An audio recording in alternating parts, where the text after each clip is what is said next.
வணக்கம். சிம்ம ராசிங்க. சிம்ம ராசிக்காரங்க வெளுத்ததெல்லாம் பால் அப்படிங்கிற அமைப்பு இந்த டைம் கொஞ்சம் நெகட்டிவாக போகுது.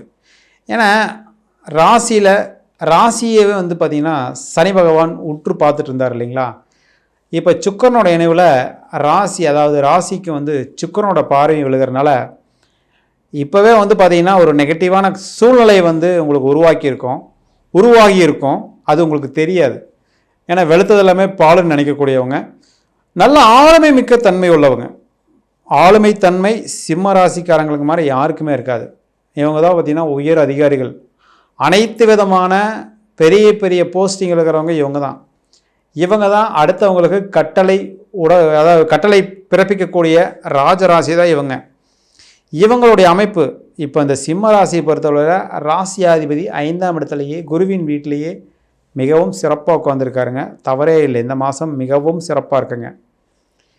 அஷ்டமச்சனியினுடைய அமைப்பு இன்னும் 2-3 மாதம் ஆகும். எப்போவுமே சனி பகவான் கொடுக்கறதுக்கு லேட் பண்ணுவார். நெகட்டிவான அமைப்பாக இருந்தாலும் சரி, பாசிட்டிவான அமைப்பாக இருந்தாலும் சரி, அதை பற்றி பிரச்சனை இல்லை. இப்போ இந்த பிப்ரவரி மாதம் உங்களுக்கு மிகவும் அற்புதமான அமைப்புங்க. சனி 7ஆம் இடத்தில் இருக்கிற சனி சுக்கிரனோட இணையில் இருக்கிறது ஒரு நல்ல அமைப்புங்க. சுக்கிரன் சனி காம்பினேஷனில் சனி மிகவும் வலுவாகிறார். அப்போ நண்பர்கள் விஷயத்தில் 2 நாள் வரை இருந்து வந்த சங்கடங்கள் விலகுது. நண்பர்கள், உறவினர்கள், பங்குதாரர்கள், மனைவி, குழந்தைகள் விஷயத்தில் உங்களுக்கு சூழ்நிலைகள் மிகவும் சாதகமாகவும் சிறப்பாகவும் அமையக்கூடிய ஒரு நல்ல மாதம் தாங்க இந்த மாதம். இந்த ஜனவரி மாதத்தில் நீங்கள் உங்களுடைய நண்பர்கள் பேச்சை தாராளமாக கேட்கலாங்க. அது உங்களுக்கு மிகவும் சூழ்நிலை நல்லா இருக்குங்க. சரிங்க சார். அதாவது 4ஆம் அதிபதி 12ஆம் இடத்துல நீசமாயிருக்கார். அப்போது படிப்பில் சிம்ம ராசிக்காரங்களுக்கு படிப்பில் இருந்து வந்த ஒரு சாதகமான சூழ்நிலை கொஞ்சம் நெகட்டிவ் ஆகுதுங்க. அப்போ படிக்கக்கூடிய ஸ்டூடெண்ட் சிம்ம ராசிக்காரங்களுக்கு பார்த்திங்கன்னா ஒரு சாதகமற்ற சூழ்நிலைகள் இருந்தாலும் ராசியாதிபதி மிகவும் சிறப்பாக இருக்கிறனால அதையெல்லாம் நீங்கள் ஈஸியாக மேனேஜ் பண்ணிக்குவீங்க. அந்த அமைப்பெல்லாம் மிகவும் நல்லாயிருக்கு. எப்போவுமே மேனேஜ்மெண்ட் அப்படின்னு எடுத்துக்கிட்டால் உங்கள் ராசிக்காரங்களை விட்டால் ஆளே கிடையாதுங்க. அதனால் எல்லா விஷயத்தையும், எல்லா விதமான சங்கடங்களையும், எந்த விதமான சூழ்நிலைகள் இருந்தாலும் நீங்கள் ஈஸியாக மேனேஜ் பண்ணி அதுலேருந்து வெளியே வரக்கூடிய ஒரு நல்ல மாதம் தாங்க இந்த மாதம். இந்த மாதத்தில் 5ஆம் அதிபதி ராசியாதிபதி 5ஆம் இடத்துல உட்காந்துருக்கிறது ஒரு நல்ல அமைப்புங்க. அதேமாதிரி 10ஆம் இடம் மிகவும் வலுவாகுதுங்க. தொழிலெல்லாம் நல்ல விதமாக சிறப்பாக தான் போயிட்டுருக்குதுங்க. நல்ல வரவுகள் உண்டு, லாபங்கள் உண்டு, கையிருப்பு கட்டாயம் இருக்குங்க. தொழிலில் அபரிதமான வளர்ச்சி இருந்துட்டு தான் இருக்கும். ஆனால் புதிய முதலீடுகளை நீங்கள் யோசனை செய்து பண்ணணுங்க. ஏன்னா இங்கே ராசியாதிபதி 5ஆம் இடத்துல இருக்கும்போது புதிய முதலீடுகள் உங்களை தேடி வரத்தான் செய்யும். அதுக்கு நீங்கள் ஒரு இக்கண்ணாவை வைக்கணுங்க. அதாவது கொஞ்சம் யோசனை செய்து தான் புதிய முதலீடுகளில் நீங்கள் இன்வெஸ்ட் பண்ணணும்.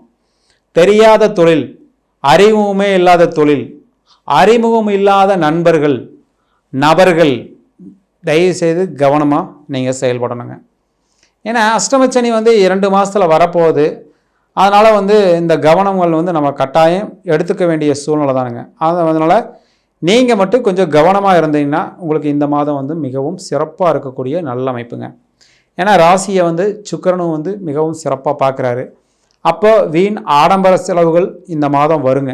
அதை ஈஸியாக நீங்கள் மெயின்டைன் பண்ணிக்குவீங்க. ஏன்னா மேனேஜ்மெண்ட் கெப்பாசிட்டி உங்களுக்கு இருக்கிறனால எந்த செலவுகளை இப்போ செய்யணும், எந்த செலவுகளை மறுபடியும் செய்யணுங்கிறது உங்களுக்கு நீங்கள் ஒரு தெளிவாக இருப்பீங்க. அதனால் அதை பற்றி பிரச்சனையே இல்லை. வேலை அமைப்பு சார் இந்த டைமில் நீங்கள் வேலை மாற்றத்தை ஏற்றுக்கக்கூடாது சார். ப்ரமோஷன் கிடைக்கிது சார், சம்பளம் டபுள் மடங்கு ஆகுது சார், தயவுசெய்து வேண்டாங்க. ஏன்னா வேலைங்கிறது பார்த்திங்கன்னா 6ஆம் அதிபதி சனி இப்போ சுபத்துவமாக இருக்கிறனால வேலை விஷயம் உங்களுக்கு நல்ல விதமாக தான் இருக்கும். போயிட்டுருக்கிற வேலையவே கண்டினியூ பண்ணுங்கள். புதுசாக எந்த ஜாப்பும் ட்ரை பண்ண வேண்டாம். ப்ரமோஷன் தயவுசெய்து ஏற்றுக்கவே வேண்டாம்.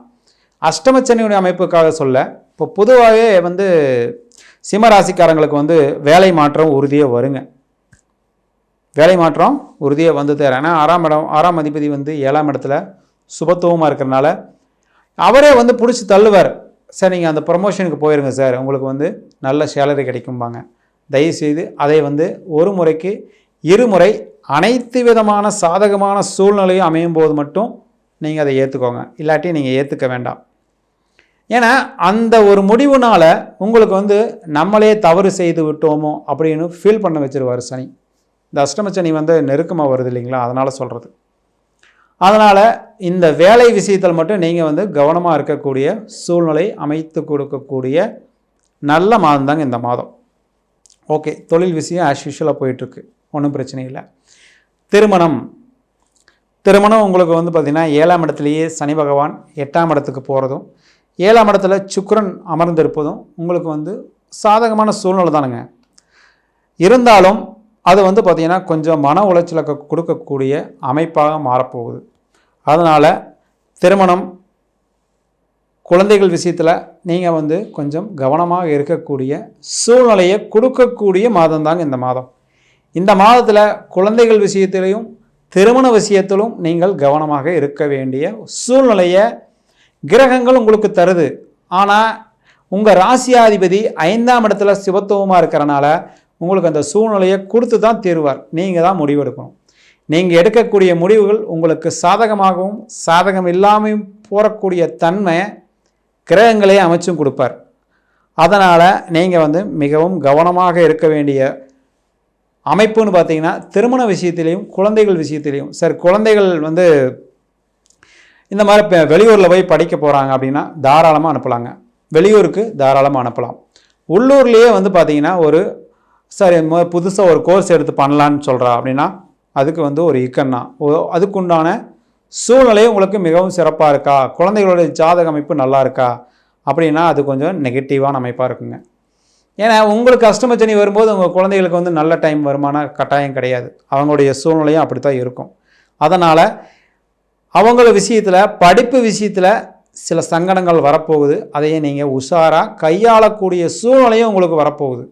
அதனால் படிப்பு சார்ந்த விஷயங்களில் குழந்தைகள் விஷயத்தில் நீங்கள் வந்து கவனமாக இருக்க வேண்டிய கட்டாய சூழ்நிலைக்கு இந்த மாதம் நீங்கள் தள்ளப்படுறீங்க. பெற்றோர்கள் விஷயத்திலையும் உங்களுக்கு வந்து சாதகமான சூழ்நிலை இருந்தாலும் அது வந்து உங்களுடைய தனிப்பட்ட வெறுப்புகளுக்கு அப்பாற்பட்டு அதுவும் உங்களுக்கு வந்து பார்த்திங்கன்னா ஒரு நல்ல அமைப்பாக அமையுதுங்க. ஏன்னா 9ஆம் இடத்துக்கு வந்து பார்த்திங்கன்னா 9ஆம் அதிபதி நீசமாக இருக்கார். அவர் வந்து 12ஆம் இடத்துல மறைஞ்சிருக்கார். அப்போ வந்து பார்த்திங்கன்னா நீங்களும் அதுலேயும் வந்து கவனம் செலுத்தக்கூடிய சூழ்நிலை தான் இந்த கிரகங்கள் அமைப்பு இருக்குங்க.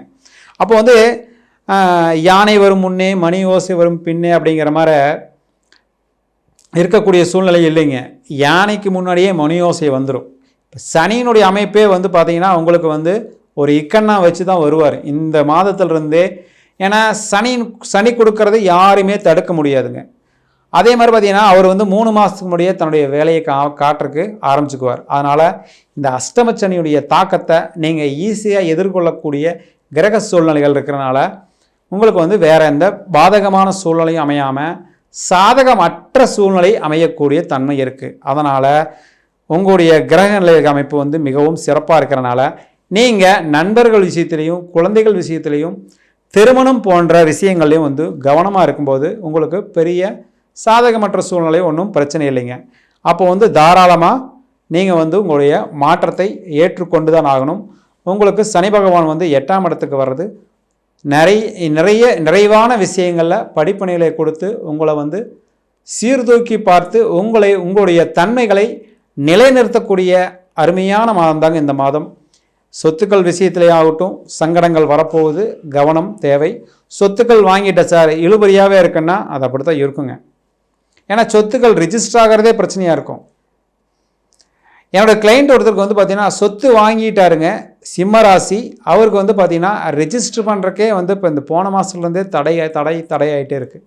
அப்போ வந்து பார்த்திங்கன்னா சொத்துக்கள் விஷயத்தில் நீங்கள் கவனமாக இருக்கணும். தாய் பத்திரத்தை 1 தடவைக்கு 2 தடவைக்கு 3 தடவைக்கு மிகவும் சிறப்பாக அனலைஸ் பண்ணி பார்த்துட்டு தான் சொத்துக்கள் வாங்குகிற விஷயத்தில் நீங்கள் முடிவெடுக்கணும். அதுவும் உங்களுக்கு சாதகமில்லாத சூழ்நிலையை கொடுத்துரும். ஏன்னா 9ஆம் இடத்துக்கு வந்து பார்த்திங்கன்னா 9ஆம் அதிபதி வந்து நீசமாக இருக்கார். அதனால் சொத்துக்கள் விஷயத்தில் மிகவும் கவனம் தேவை. அண்ணன் தம்பி விஷயத்தில் கவனம் தேவை. அண்ணன் தம்பி சொத்து பிரச்சனையில் கட்டாயம் வந்து உங்களுக்கு சாதகமற்ற சூழ்நிலை இல்லைங்க. அதனால் அனைத்து விஷயத்திலும் நீங்கள் கவனமாக இருக்கக்கூடிய கிரக நிலைகள் இருக்கிறது உங்களுக்கு வந்து சில சங்கடங்களை கொடுக்கக்கூடிய சூழ்நிலை இருக்கிறது, கவனம் தேவை. ஓகே சார், வேறு வழியே இல்லை சார், இன்வெஸ்ட் பண்ணி ஆகணும். உங்களுடைய சுய ஜாதகத்தை நீங்கள் கட்டாயம் அனலைஸ் பண்ணிக்கணுங்க. ஏன்னா கோச்சார கிரகங்கள் வந்து ஒரு மாதிரி நெகட்டிவாகவும் பாசிட்டிவாகவும் கலந்துருந்தாலும் உங்களுடைய சுய ஜாதகம் சிறப்பாக அமைஞ்சிருந்துன்னா நீங்கள் தாராளமாக இன்வெஸ்ட் பண்ணி தொழிலினுடைய அமைப்புக்கு நீங்கள் விரிவுபடுத்திக்கலாம். அதனால் உங்களுடைய சுய ஜாதகத்தை அனலைஸ் பண்ணுறதுக்கு கீழ்கண்ட நம்பருக்கு எனக்கு காண்டாக்ட் பண்ணி என்னோட அப்பாயின்மெண்ட் வாங்கி உங்கள் சுய ஜாதகத்தை கட்டாயம் நீங்கள் அனலைஸ் பண்ணிவிட்டு நல்ல முடிவுகளை தாராளமாக எடுக்கக்கூடிய ஒரு சிறப்பான மாதம்தான் இந்த மாதம் சிம்ம ராசிக்கு. நன்றி, வணக்கம்.